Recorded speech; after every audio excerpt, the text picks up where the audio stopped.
Hola a todos, buenos días. Me llamo Aira Micaela Cayetano, pero puedes llamarme Ay para abreviar. Tengo 20 añadas y soy filia sola. Nací en Manila y en cara me quedo aquí diga ahora. Estoy estudiando en Universidad de Santo Tomás con especialización de comunicación.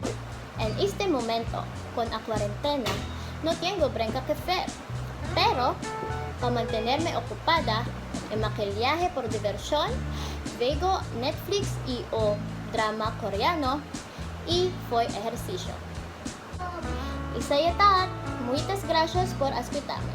Cuídate. Buenas noches amigos, me llamo Gabriel Benaflor, tengo 19 años. Soy nacida de Ciudad de Caloocan, soy frendo estudios na Universidad de Santo Tomás. Tengo dos hermanos. Me fagoyo de echar, acción, cocinando y ver La Casa de Papel y Elite en Netflix. Adiós amigos.